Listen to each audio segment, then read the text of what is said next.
사도 요한이 하나님의 부름을 받는 장면들이 글쎄요, 굳이 부름을 받는다, 어떤 그 콜링, 어떤 사명을 받는다, 부르심을 받는다라고 얘기할 때에 이제 1장을 이야기할 수 있을 것 같아요. 1장에서 예수 그리스도의 계시라 이는 하나님의 그에게 주사 반드시 속히 일어날 일들을 그 종들에게 보이시려고 그의 천사를 그 종 요한에게 보내어 알게 하신 것이라. 예, 그 자기에게 이제 알게 하신 것, 하나님의 묵시를 계시를 보여서 알게 하신 것이다라고 이야기하고 있는데, 하나님께서 보여주셨고 하나님께서 부르셨고 보여주셨고 가서 전하라라고 한다는 것은 어떤 의미에서 이제 사명이고 부름이고 소명이라고 이야기할 수 있겠죠, 그죠? 그래서 이제 요한 그 계시록 1장에서 사도 요한의 또한 그 뭐 이사야처럼 또 예레미야처럼 어떤 그러한 이제 그 뭡니까 이제 어떤 부름의 소명 기사라고 말하기 딱 힘들지만, 그러나 이제 어쨌든 간에 소명 이야기라고, 소명 이제 내용이라고, 부르심의 내용이라고 이야기할 수 있겠죠. 요것이 이제 넘어가게 되면, 근데 여러분, 결국에는 하나님의 부르심을 받는다, 하나님의 소명을 받는다라는 얘기는 누구를 만난다는 이야기예요? 하나님을 만난다는 이야기죠. 그죠? 뭐 단순한 이야기입니다. 하나님을 만난다라는 이야기인데, 근데 5장 가면, 4장과 5장 가면 또 이제 그 요한이 하나님을 만나는 장면이 또 있단 말이에요. 그죠? 역시 이제 이 만나는 장면에서도 뭔가 깨달음이 있고 뭔가 부르심이 있고 어떤 소명이 있지 않겠습니까? 그러니까 여기서 또 이제 어떤 그 소명 받음이라라고도 이야기할 수 있더라라고 하는 것입니다. 근데 좀 넘어가다 보면 말입니다. 10장에서 보게 되면은 이제 하나님의 말씀을 듣는 가운데서 작은 책, 작은 두루마리를 먹으라라고 하는 그러한 음성을 듣지 않습니까? 이때도 역시 또 이제 소명의 어떠한 그 이야기라고도 할 수 있어요. 그래서 이제 보게 되면은 요한계시록에서 보게 되면 요한이 하나님의 부르심을 받는, 하나님의 소명을 받는, 재위임 받는, 재차 소형 받는, 재차 하나님께서 부르시고, 재차 사명을 주시고, 제3, 재차 하나님께서 갈고 닦으시는 그런 장면들이 연속해서 나오고 있더라라고 하는 것이야. 이것이 이제 이렇게도 이야기할 수 있겠죠. 사도 요한은 계속해서 하나님과 온전한 관계를 맺고 있는 가운데에서, 하나님과 바른 관계를 맺고 있는 가운데서 하나님께 우리가 요즘으로 쉽게 말하는 하나님의 직통계시를 받으면서 말입니다. 직통계시를 받으면서 받은 것들을 그대로 전해주고 있는 장면이다라고 이야기할 수 있을 것 같아요. 에어컨 돌리는 게 나을 것 같네요. 지금 더위가 그냥 바람이 그냥 습진 바람이 쑥쑥 날라오네요. 습기가 좋아요. 예.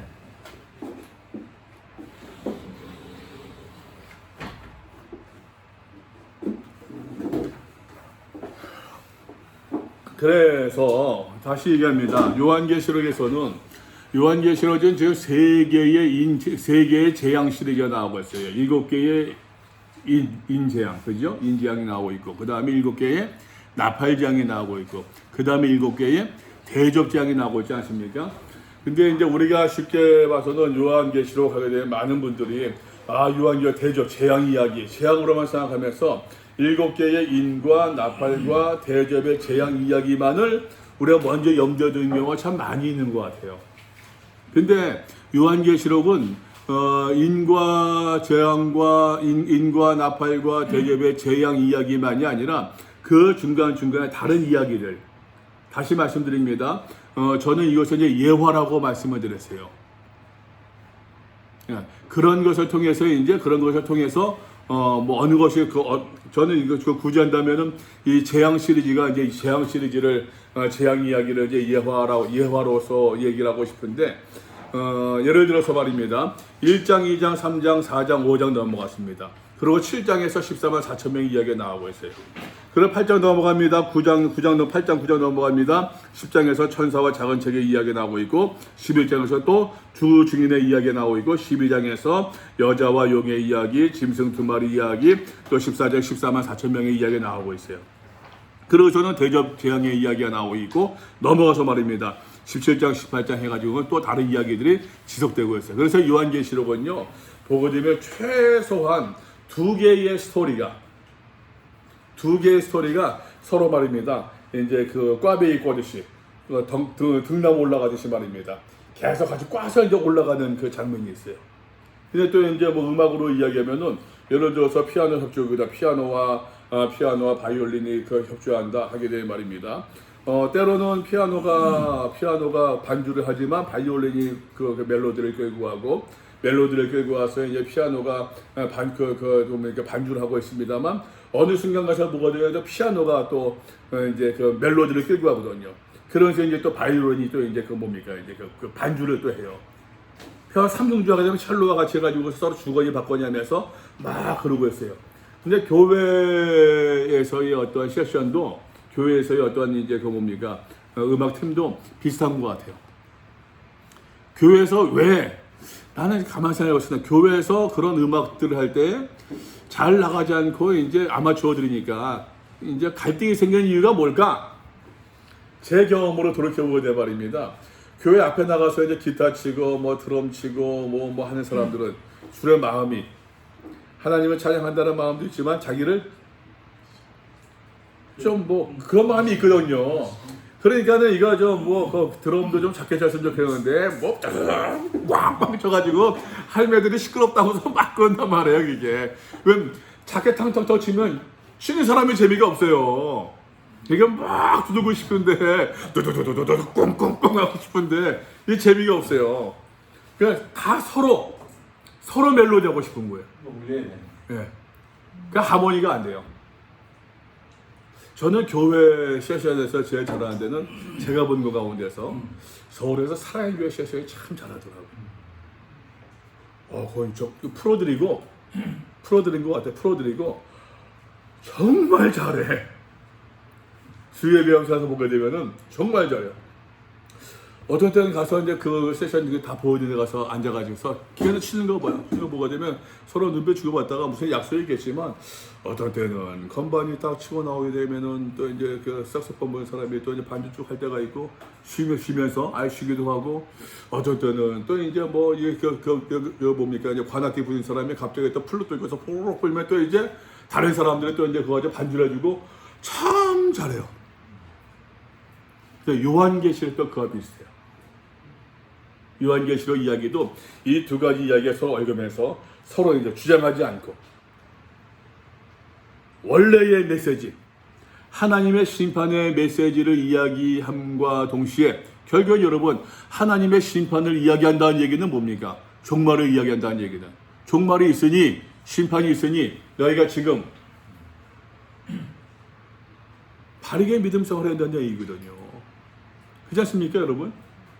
우리가 종말에서 우리가 쉽게 한국에서 많이 쓰고 있는 하나님 나라에 들어가기를 원하나 들어간다. 하나님 나라에 들어가기 위해서는 바르게 믿음 생활을 하지 않고 들어갈 수가 없으니 당연하잖아요 그 얘기는.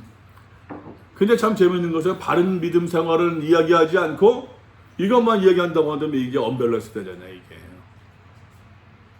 그래서 사도 요한은 그런 가운데서 오늘 지금 그 당시에 이 믿음의 성도들, 7교회를 대표로 하는 이 교회 대표 성도들이 그러한 상황 가운데서 어떻게 살아야 될 것인가를 종말이라고 하는 이 환상을 보여주면서 예화를 써가면서 말입니다. 어떻게 생활해야 될 것인가를 두 가지 이야기를 말입니다. 같이 믹스해가지고서 같이 어우러지면서 이야기를 하고 있더라라고 하는 것이에요. 이제 요한계시록 볼 때 이제 또 하나 제가 이제 그 나중에도 더 말씀을 드리겠습니다만 중요한 것이 좀 묶음으로 보면 좋을 것 같아요. 묶음으로. 우리가 이제 예를 들어서 1장, 2장, 3장을 한 묶음으로 볼 수 있잖아요. 그죠? 목적과 그 다음에 배경들, 수신자의 모습들. 그 다음에 이제 뭐 4장과 5장에서 말씀드렸으면 두 가지 원칙을 하고 그랬어요.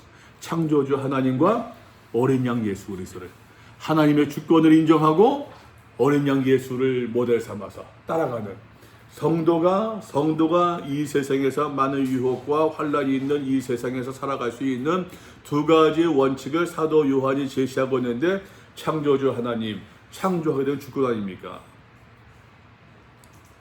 창조하면 주권이잖아요. 저는 그렇게 생각해요. 창조 기사가 창조 이야기가 창조 말씀이 우리에게 이야기하는 것은 하나님의 창조주시다. 하나님은 내 주권자이시다, 내 주인이시라고 하는 것.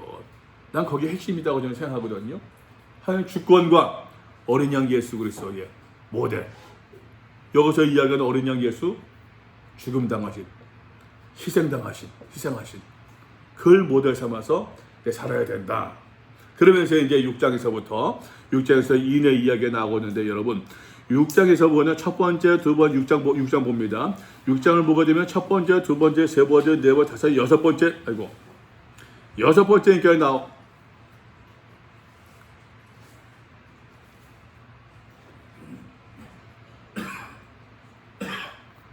여섯 번째니까 나오고 있어요. 6장에서요. 그 일곱 번째 인은 7장을 넘어가서 8장에서 나오고 있습니다. 일곱 번째 인은. 그죠? 그러면은 여러분 쉽게 생각해서 말입니다. 6장과 첫 번째, 여섯 번째 인기가 나와서 일곱 번째 인이 8장에 나온다면 가운데 있는 7장의 이야기는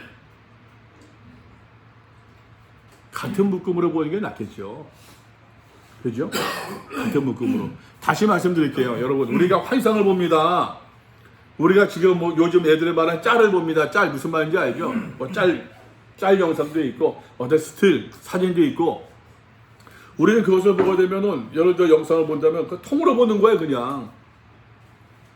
딱 봐서, 딱 보면 그냥, 장면은 누구 있고, 알아요.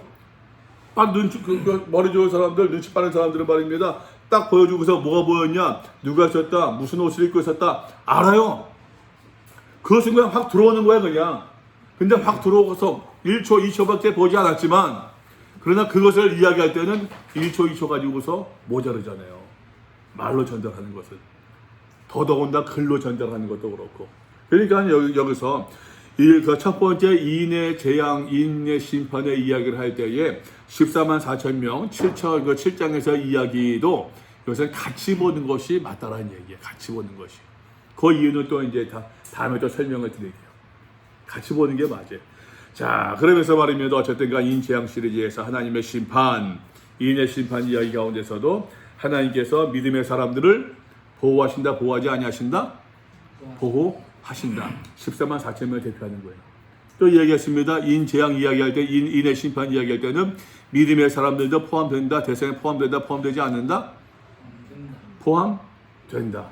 그러니까 여기서 이제 여기서 이야기할 때 말입니다. 제가 말씀드리다 말았던 것 같은데 5장에 있는 그 두루마리, 그 두루마리는 어떤 내용이 기록되어 있을까?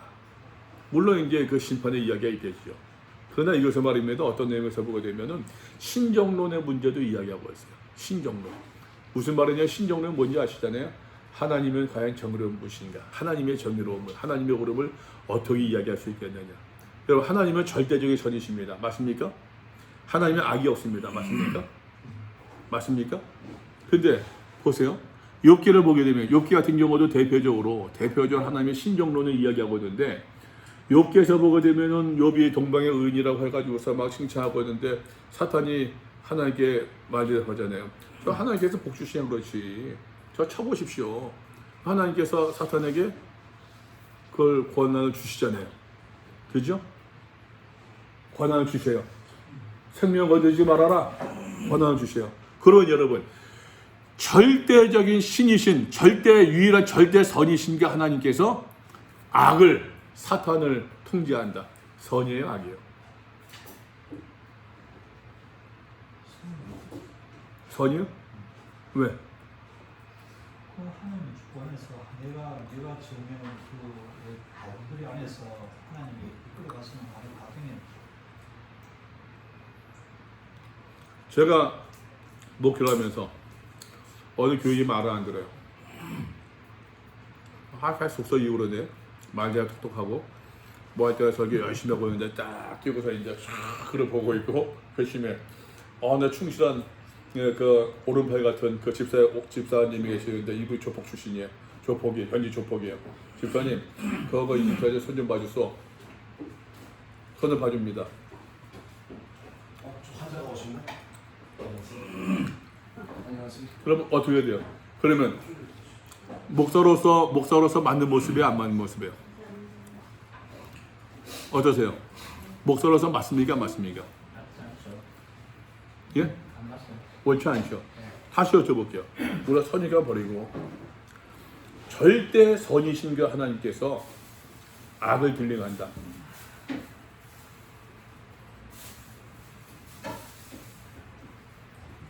이게 충돌이 생기잖아요. 그러면은 하나님께서 악을 들링하지 않았어요. 악은 그냥 지 마음대로 활동한대요.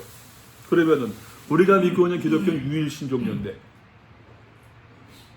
하나님의 주권, 아까 하나님 주권 밖에 또 다른 악신이 있다는 얘기인데, 그잖아요. 이게 인정돼야 안 돼요. 그것도 충돌이 생겨요.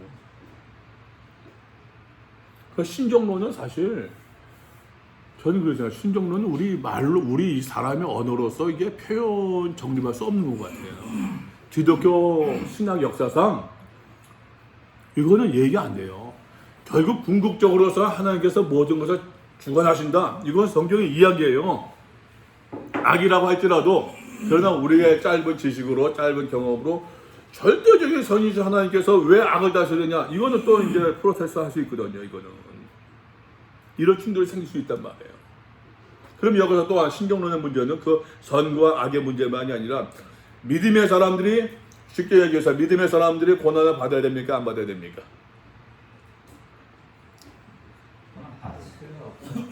안 받았으면 좋겠는데 하나님께서 보호해 주신다고 하는데, 물론 이제 성경에서 다르게 얘기하고 있습니다만 일반적인 종교심으로 우리가 좀 유학적인 신앙으로 하나님께서 보호해 주셔야 되는데, 근데 믿음의 사람들 고난을 받는단 말이에요. 이것을 어떻게 설명할 수 있겠느냐?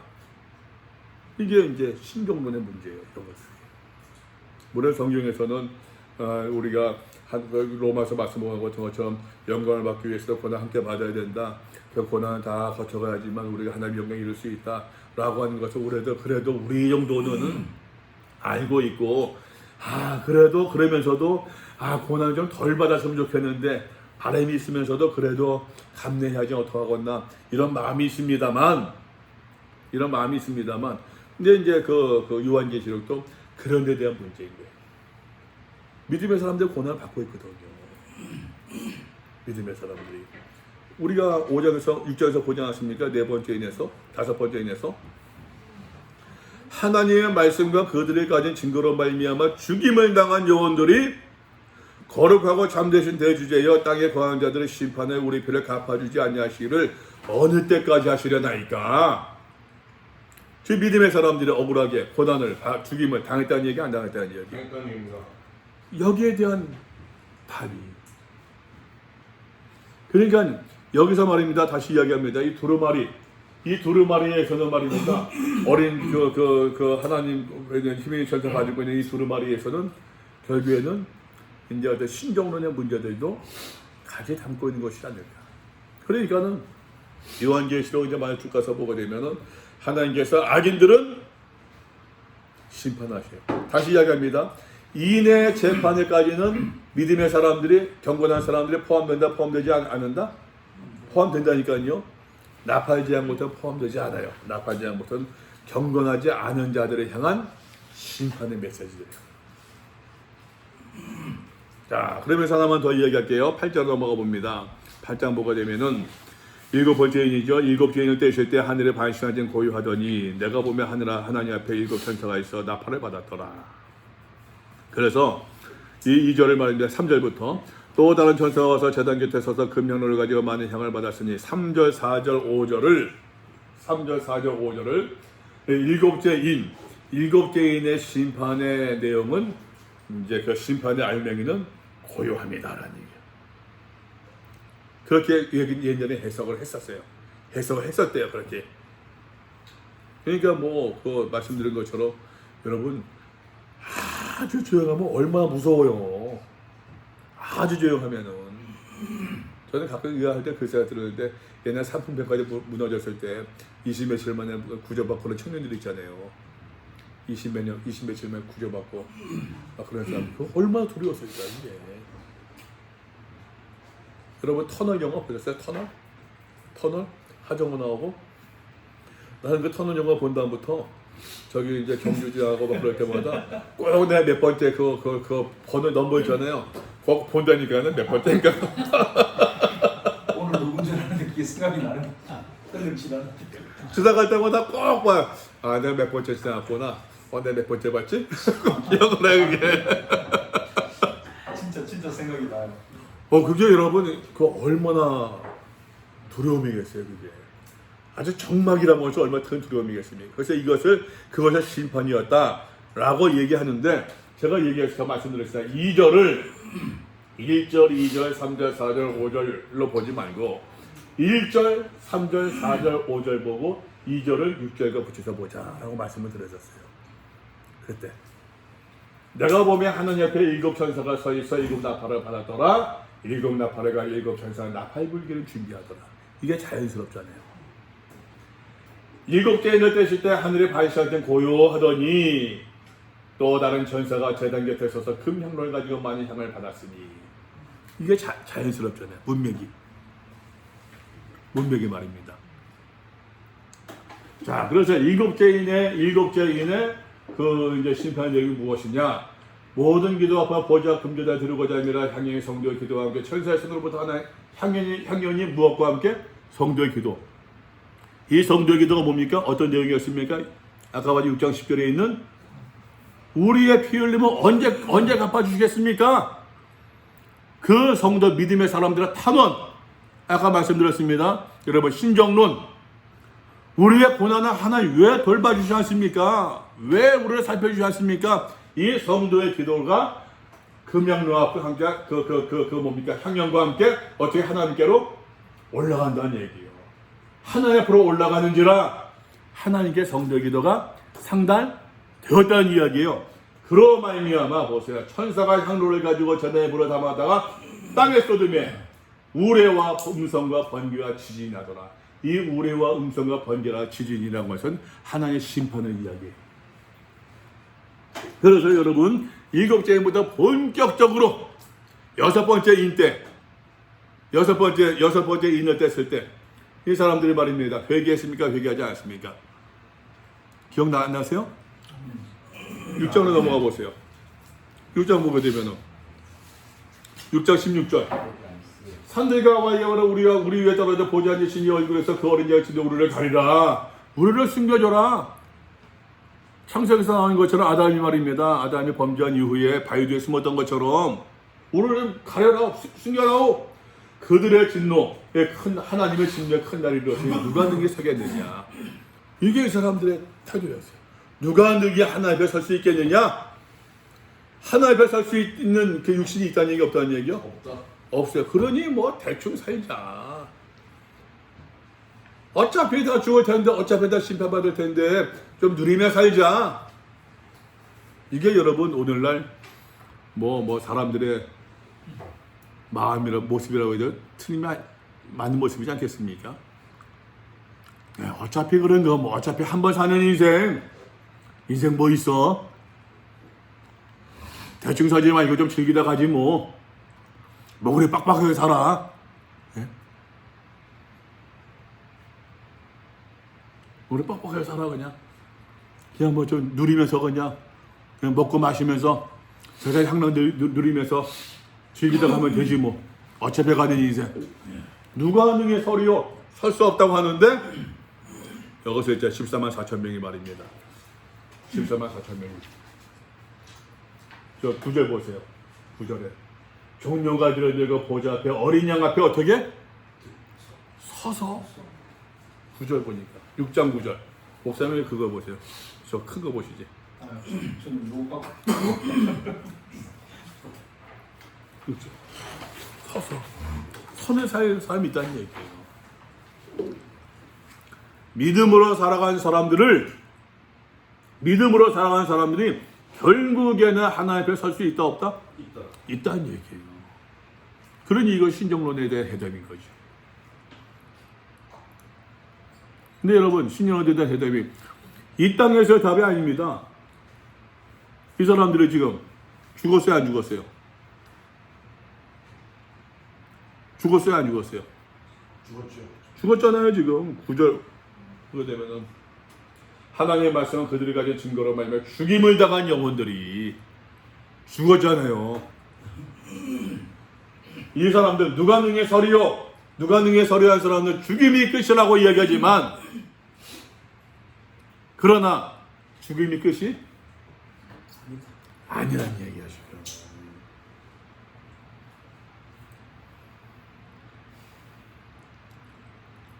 죽임이 끝이 아니란 얘기예요. 자, 그럼 8장으로 넘어가 봅시다, 여러분. 8장부터 이제 그 8장이 아니라 그 8장 이제 나팔소리 나팔재앙부터. 이 교재를 한번 봅시다. 뭐 교재 특별히 볼 것도 없을 것 같아요. 그냥 넘어가 봅시다 한번 여기. 요 교재를 설명을 드릴게요. 그런데 자, 그 8장 2절부터 볼게요. 내가 봄에 하나님 앞에 7 천사가 서 있어 하나님 7 나팔을 받았더라. 디도미라고 한 동사를 사용할 때는 하나님께서 주셨다, 내가 받았다, 주는 자의 주권이 있어요. 그러니까 7 나팔을 부는데도 7 천사가 마음대로 부는 것이 아니란 얘기야. 그럼 6절로 넘어갑니다. 7 나팔을 가진 7 천사가 나팔 불기를 시작하더라. 나팔 불기를 준비하더라. 제가 저 트럼펫이 있는데 트럼펫을 한번 나팔을 불어보고 싶어가지고서 영어에서도 이게 트럼펫 플레이를 해봤는데 트럼펫 재앙, 나팔 재앙, 트럼펫 재앙이라고 하는데 트럼펫 불고서 꼭 하나 불어보고 싶은 것이 나팔불 빰빰빰빰 나의 이 빰빰빰 그거 한번 해보고 싶은데 그게 쉽지 않아요. 그게 쉽지 않아요. 7 나팔을 가지고 7 천사가 나팔 불기를 준비하더라. 차차 천사가 나팔을 부니 피 섞인 우박과 불이 나와서 땅에 쏟아지며 피 섞인 우박과 불 어떤 모습이겠어요? 이것도 그러니까 이제 재앙 시리즈 재앙의 이야기를 보게 되면은 출애굽 이미지가 많이 나와요. 출애굽 이미지만이 아니라 또 이제 에스겔이나 다니엘서에서 나오는 마지막 때에 어떤 그런 이제 그런 이제 이미지들이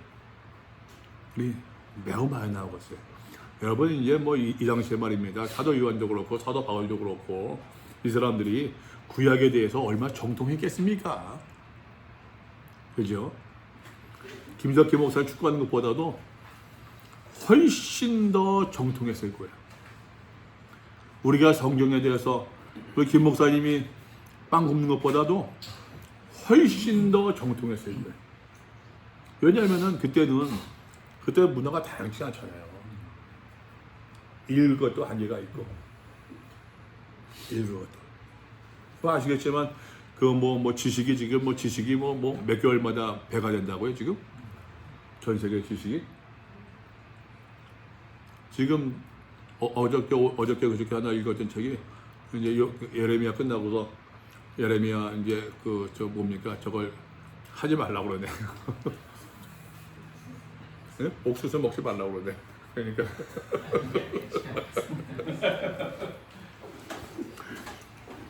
안 먹을게요. 예, 잘할게요.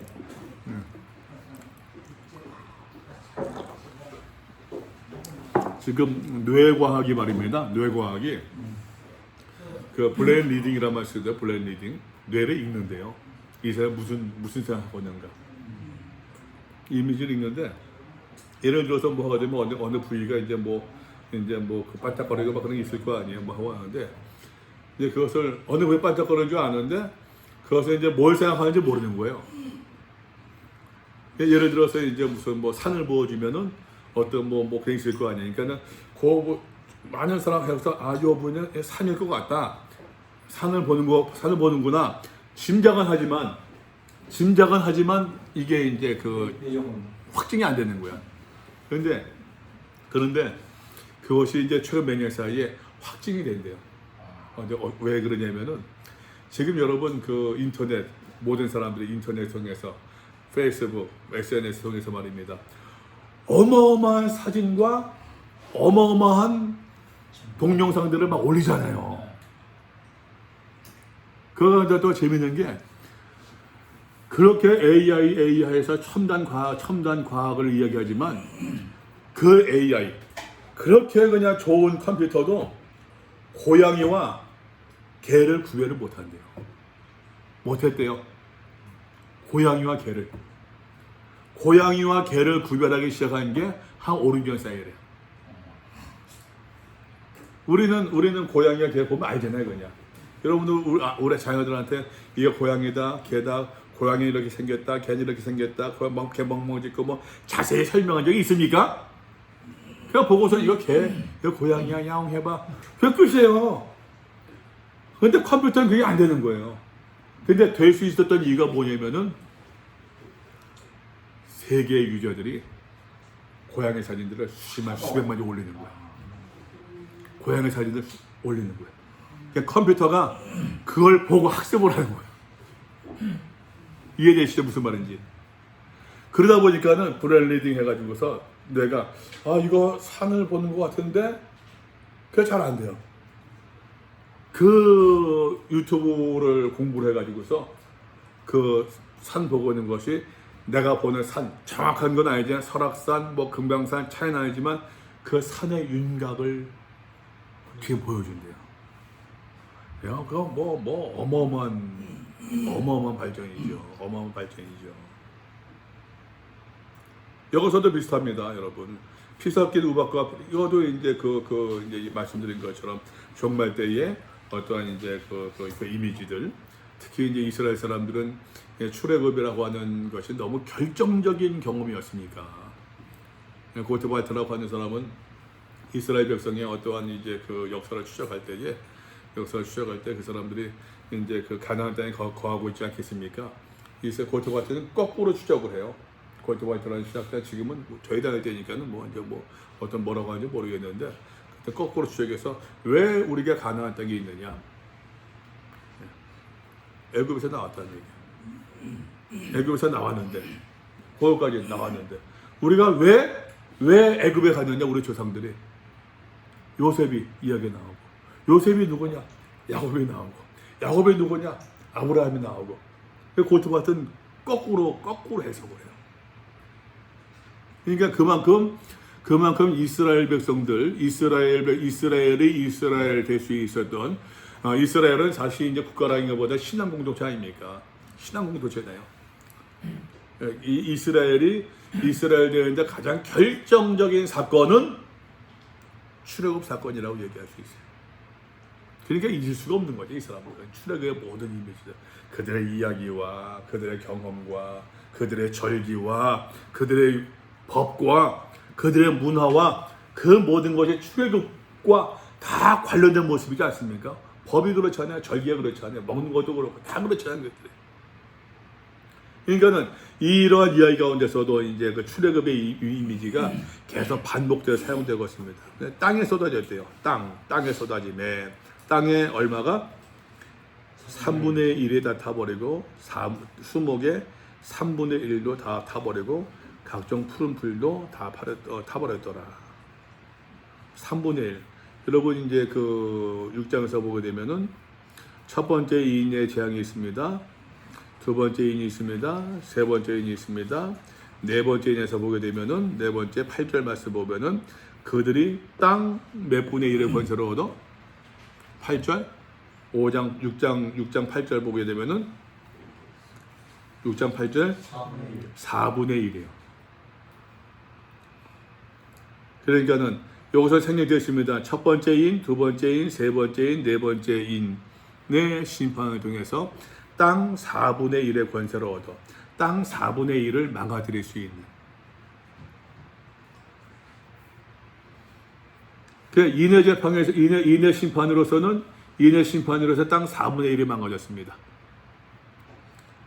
8장 넘어옵니다. 나팔장으로서는 땅 3분의 1이 망가져요. 9절 말씀 보세요. 8절입니다. 둘째 전성한 나팔을 부는 불붙는 큰 산과 같은 것에 바다에 떨어지매. 불붙는 큰 산이래요. 바다에 떨어지에 바다의 3분의 1이 피가 되고 생명 가진 피조물 바다에서 생명 가진 피조물들 3분의 1이 죽고 배들의 3분의 1이 깨지더라. 왜 3분의 1입니다. 여기도. 셋째 천사가 나팔을 부니 횃불까지 타는 큰 별이 하늘에서 떨어져 강들의 3분의 1과 여러 물샘 사람들이 민물이겠죠. 이제 떨어지니 이 사람들의 마시고 사람들의 생활하는 이 물이 쓴쑥이라. 이 별의 이름은 쓴쑥이라. 물의 3분의 1은 쓴 물이 되었단 말이에요. 그 물이 쓴 물이 되므로 많은 사람이 죽더라. 그럼 뭐 이거 보고서 여러분 그냥 뭐 자연 파괴니 환경 파괴니 라고만 보게 되면 너무 현대적입니다. 이 당시에 요한이 편지를 쓸 때는 환경 파괴를 염두에 뒀었을까요?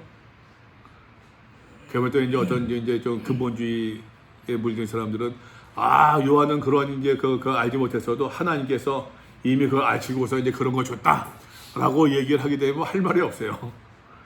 그러면 이제 뭐 같이 대화가 같이 이루어질 컨택이 안 되는 거니까는. 넷째 천사가 나팔을 보니 해 3분의 1과 하늘입니다.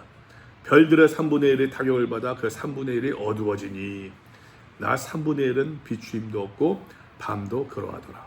그러니까 보세요, 여러분. 여기서도 보면은 땅과 바다와 물과 하늘의 3분의 1이 망가지는 거예요. 다시 봅시다, 여러분. 6장에서는 아까 몇 분의 몇이라고 그랬어요? 4분의 1이. 그 다음에 8장으로 넘어오면 3분의 1이 망가진대요. 하나님의 심판의 가혹함이 점점 더 세지는 거죠. 그런데 여기서도 얘기할 때 말입니다. 이제 8절에서 불 붙는 큰 산이라 하게 되면요. 큰 산이 바다에 떨어졌다 할 때는 이제 그 유대인들의 전통에서 유대 묵신 문학에서 말입니다. 큰 산 하게 되면 이건 이제 나라를 의미한대요. 나라. 하나님께서 나라들을 심판하신다는 얘기예요. 산하게 된 유대 묵신 문학에서 한 나라를 가리키는 비유이고, 바다에 떨어지는 불 붙는 산이라고 하는 것은 악한 나라를 향한 하나님의 심판을 비유한다는 얘기예요. 그러니까 여러분 한번 염두해 봅시다. 그렇게 보았을 때 이 큰 산이라고 하는 것이 바다에 떨어졌습니다. 바다는 나중에도 나오겠습니다만 이제 로마라는 나라의 주요 이제 산업이라고 그럴까요? 로마는 제국주의예요. 제국 아니에요, 제국. 제국이라고 한다면 나라가 나라를 다스리고 집어삼키는 것을 이야기하는데, 로마가 제국이 될 수 있었던 큰 이유가 모든 게 다 로마로 통한다 라는 말도 하지만, 로마가 지중해를 다 장악하잖아요. 장악하고서는 그러면서 지중해 무역을 해상 패권을 차지하지 않습니까? 거기서 오는 이제 해상 무역이 지금도 그렇습니다만 여러분 이렇게 무역 해상 패권이 하늘 비행기 아무리 발달한다고 하더라도 비행기로 무슨 물건을 나를 수 있는 것은 한계가 있잖아요. 한계가 있고 또 코스트도 많이 높고 비용도 높아지고, 좋은 게 이제 만만한 게 이제 이제 배로 하는 거니까는. 그러니까 이제 세계 강대국들이 제국들이 말입니다. 미국이네 중국이네 해가지고서 이제 그 바다를 이제 장악하려고, 지금 미국이 장악하고 있잖아요. 장악하고 있으면서도, 그래서도 이제 최근에 보게 된 남중국해, 필리핀, 베트남 거기서 시끄러운 이유가, 거기 이제 중국은 이제 거기 우리 해역이다. 필리핀 뭔 소리냐 거기서 막 하고 있는데, 그 남중국해 어간에 있는 그 공해의 어간에서 세계 무역의 70% 선들이 지나간대요. 세계 무역이. 미국이 대한민국을 포기할 수 있을까요?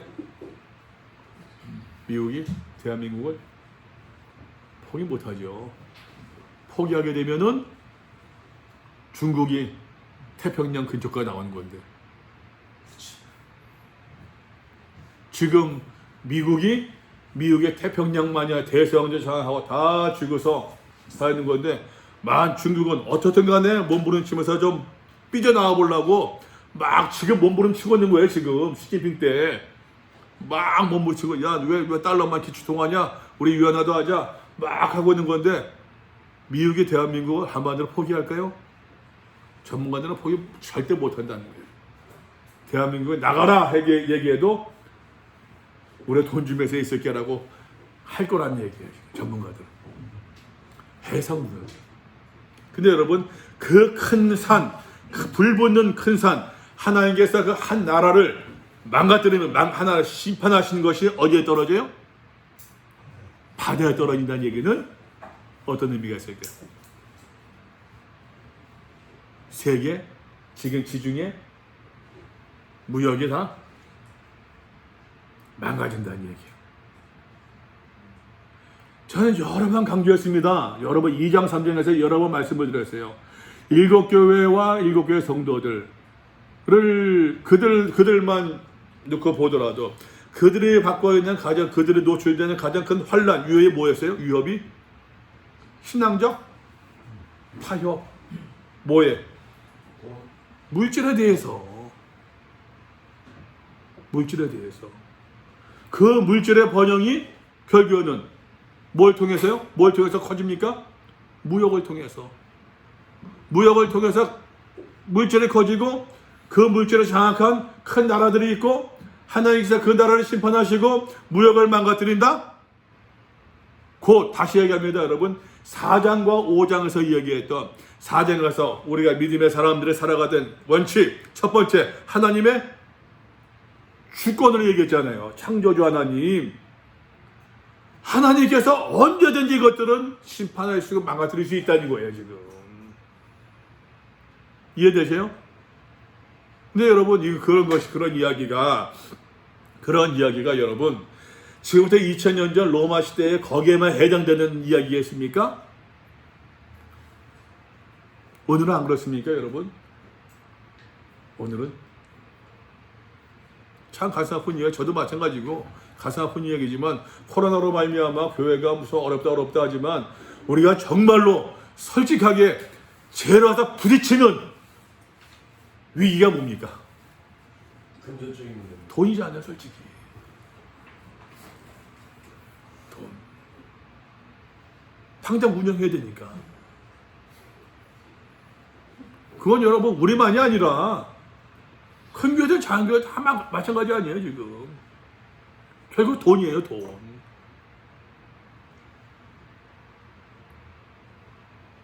이거는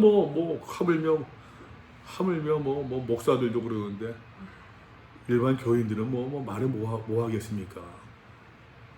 일반 교인들은 장사하면서 먹고 사는 그 교인들은 그건 지금 체험하고 있잖아요 지금. 체험하고 있잖아요. 김 목사님도 장사도 못하고 있고 내일 모레 수술해야 되니까 나가지도 못하고 있고 체험하고 있잖아요. 수술도 돈이 있어야 하잖아요. 돈이 있어야 수술해. 보험도 계시니까. 미국 좋은 나라라서 미국 좋은 나라라서 그게 그러니 믿음이에요 이게. 해불까지 타는 큰 별이 큰 별의 하늘에서 떨어진대요. 큰 별. 큰 별은 뭐겠습니까? 여기서 이제 유대인들의 묵심사에게서도 큰 별 하게 된 말입니다. 큰 별 하게 되면은 사람들의 법적 대리인이래요. 법적 대리인. 우리가 말하는 수호천사 같은 큰 별의 하늘에 떨어졌다. 그러니까 죄에 있는 사람들의 법적 대리인인데 하나님께서 그 사람들을 심판하신다는 이야기예요. 바벨론에 이제 그 대표하는 별, 국기가 있고 국가가 있고 나라 꽃이 있는 것처럼 대표하는 별 계명성이래. 계명성, 금성. 계명성 동쪽에 밝아 이 나라 여명이 왔다. 그럼 좋은 뜻입니까? 나쁜 뜻입니까? 아니 계명성이 여기서 안 좋은 의미잖아요.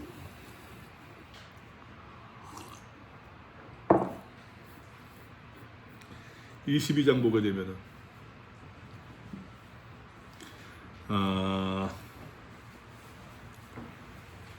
22장 어디 있나요?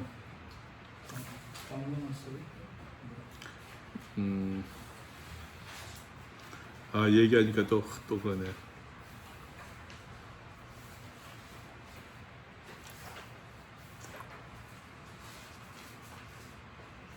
광명한 새벽별 어디 있습니까? 있습니다. 몇 절에 있어요? 16절. 여기 16절에 있네요.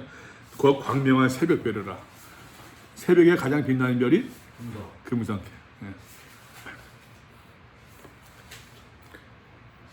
그러니까 이제 그 같은 이미지를 쓰면서도 그것을 이제 어떻게 쓰느냐 다르게 쓰는 거죠 지금. 근데 또 이제 그 물에 떨어졌는데 이 물이라고 하는 건 사실 생명이지 않습니까? 물이라고 하는 것은 바다도 그렇지만 물이 생명이잖아요. 생명. 이 생명이 쓴수게 되고 사람들이 이제 물이 망가지니 사람이 살 수가 없게 되는 것이고 그것도 하나님의 심판이죠. 네 번째 나팔에서도 해와 별들의 3분의 1이 타격을 받았대요. 자, 근데 보세요, 여러분. 거기서도 또 이제 비추임도 없고 밤도 그러하더라. 비추임이 없대요. 어둠이요, 어둠. 그죠? 어둠. 어둠의 이야기가 계속해서 어둠의 이미지가 계속 나옵니다. 어둠의 이미지와 반대의 밝음의 이미지도. 무적행은 끝이 없는 제일 밑바닥에 있는 어떤 그러니까 소리. 그건 빛이 없겠죠. 그냥 가끔 보면은 10km 이제 해저 탐사를 한다. 그 조그만 잠수정에 타가지고서 야, 그 사람 되게 용기 좋아요.